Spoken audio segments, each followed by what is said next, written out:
Welcome to Backbone Unlimited. My name is Matt Hartsky. In this episode, we're talking about what high country elk hunting actually demands. And I think this is one of those topics that gets romanticized pretty easily because from the outside, high country elk hunting looks pretty clean.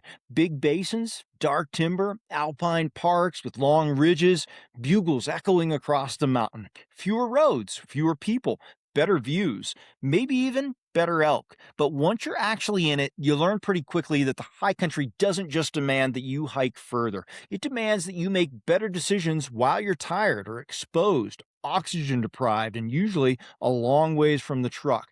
The mistake is thinking high country elk hunting is just regular elk hunting with more elevation, because I don't believe it is. The terrain changes the hunt, the wind changes the hunt, the pressure changes the hunt, the access changes the hunt, and if you're lucky enough to kill an elk up there, the recovery absolutely changes everything.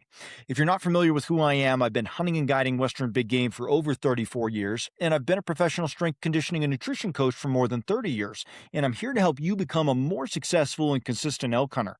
So in this episode, we're breaking down what high country elk hunting actually demands. And the first thing it demands is usually the thing a lot of hunters think they already understand.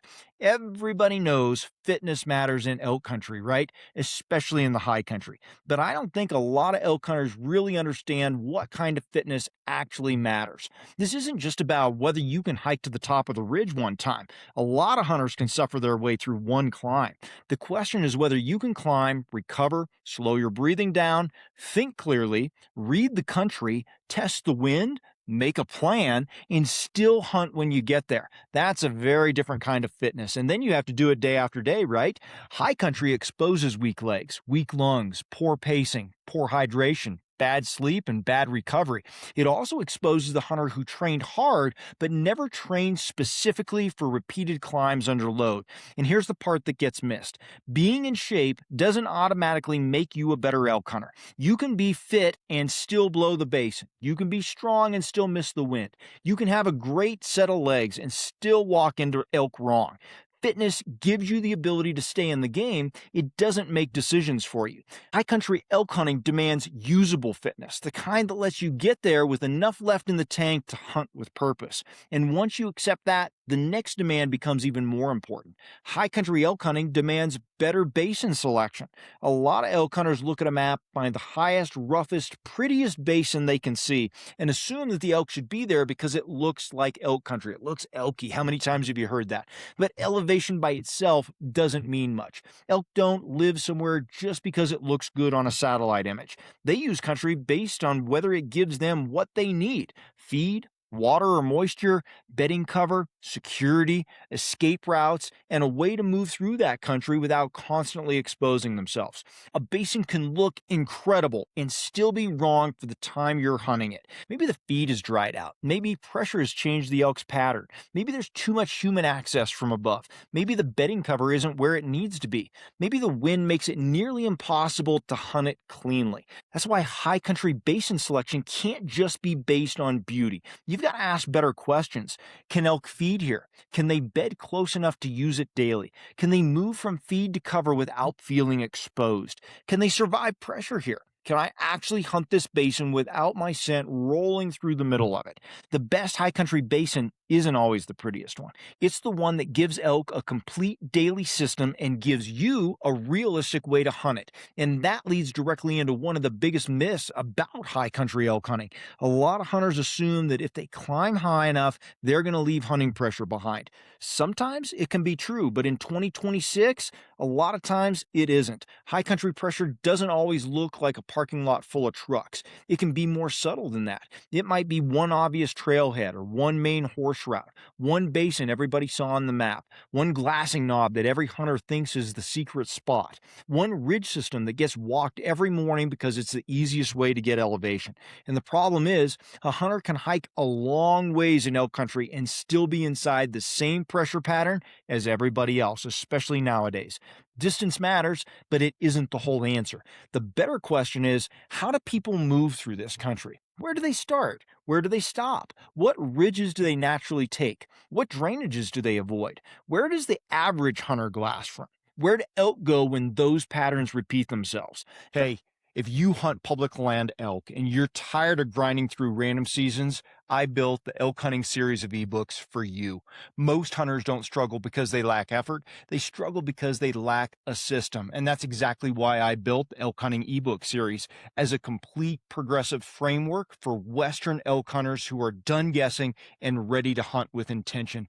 Volume 1 is going to be Foundations and Reality. I reset your mindset and expose the assumptions that quietly wreck seasons. In Volume 2, Finding Elk and Understanding Pressure, you'll learn how elk actually move under pressure so you can anticipate instead of react. In Volume 3, Terrain, Wind, and Position, I break down how to use landscape and thermals to consistently create opportunities. In Volume 4, Calling, Silence, and Pressure, sound becomes a decision tool, not an impulse. In Volume 5, Bow Hunting Execution, we're talking about close range strategy so you can finish your encounters. And in Volume 6, Late Season and Post Rut, we're talking about how elk shift after the rut and how to adapt when others quit. This is a system built for consistency. This isn't theory, it's a structured system to help you find elk, read country, and make confident decisions every season. Buy each volume individually or bundle them all to save 50% off at backboneunlimited.com. Elk don't need untouched wilderness. They need places where human movement becomes predictable and then avoidable for them. And that might be further from the truck, but it also might be just off the obvious line of travel. It might be a nasty side hill nobody wants to cross. It might be a timber pocket below a beautiful basin everybody walks past. High country doesn't eliminate pressure. It just makes you prove whether you understand the access to the country. And once you start hunting country that's steep and broken, there's another demand that can ruin the best plan in seconds. High country elk hunting demands wind discipline. Everybody talks about thermals, but in steep country, thermals aren't just a concept. They control what you can and can't get away with. In general, we know that mornings often pull downhill, right? Because that cool air is sinking. As the sun warms the slope, air starts moving upward. Later in the day, as the country cools off and the shadows creep in, thermals usually start falling again. But that's just the starting point. That's just the general rule of thumb, right? High country doesn't always follow clean textbook rules. Saddles pull wind, side drainages shift wind, rock faces heat up, timber holds cool air longer, avalanche chutes can move scent differently than the surrounding slope, basins can swirl, ridges can split the flow. A steady wind on your face can turn into a bad wind 30 yards later. And that's why the hunter who only checks the wind once is usually working with incomplete information. You've got to test it constantly. And you've got to be willing to change the plan when the air tells you the plan won't work, not force it. A beautiful setup isn't worth much if your scent is falling into the bedding cover or pulling across the approach trail. In the high country, elk often have security close by, right? If they get your wind, they don't have to debate it. They can just drop, climb, side hill, or disappear into the cover fast. Wind discipline doesn't mean you'll always get perfect wind. It just means that you don't lie to yourself about bad wind. And that same honesty has to carry into how you glass. High country makes glassing more valuable, but it also makes it easier to waste time behind glass. And that might sound strange because big country looks like it was made for glassing. And in many ways, a lot of ways, it was. But the goal isn't to stare at mountains all day and hope an elk appears. The goal is to answer specific questions.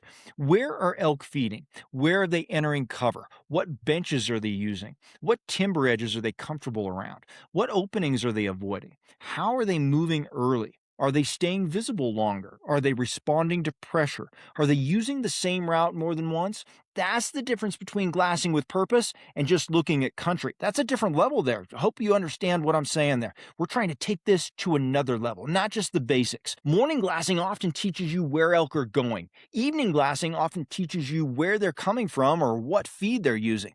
In timbered high country, you might not see elk standing in the wide open very often, but you can still glass the edges, the avalanche paths, the burns, the small parks, the little finger openings, and the transition lines. Glassing should help you decide whether a move is worth the cost, because in the high country, every move you make costs something. If you drop 1,000 feet, you might have to climb it again. If you cross a basin, you might expose yourself. If you move too early, you might blow elk you never saw. If you wait too long, you might miss the right window. Glassing doesn't replace hunting. It just tells you where hunting is worth the effort, and that effort starts long before you ever hear a bugle. High country elk demands better access planning. Access isn't just how many miles something is from the truck. That's one of the biggest mistakes I think a lot of elk hunters make. A basin that's 3 miles away with clean travel, stable wind, good cover, and a smart entry may hunt a lot better than a basin that's 6 miles away but forces you through elk country in the dark or across bad thermals or straight through the middle of their morning movement. Access includes elevation gain, it includes side hilling, it includes deadfall, creek crossings, how loud the route is. It includes whether you'll skyline yourself or whether your scent's going to drop below you before daylight. It includes whether every other hunter is likely to take the same trail. The fastest line on the map might be the worst hunting route, and sometimes the right access is longer because it keeps the hunt intact. That's the key phrase. Your access route should protect the hunt. It should keep you out of the elk's nose. It should keep you from walking through the country you're trying to hunt. It should put you in position before the movement window, and it should give you options if the wind, weather, or pressure changes. A good high country access plan has more than one route, too. You need a way in, a way out, and a way to adjust, because once you're committed deep in steep country, guessing gets really expensive. And even when you do everything right and finally locate elk, the next demand is knowing what your calling can and can't do. High country can be outstanding calling country, but it can also fool you. Sound can travel a long way in open basins. A bull can answer from timber, across a drainage, above you, below you, or from a position that sounds a lot closer than it really is.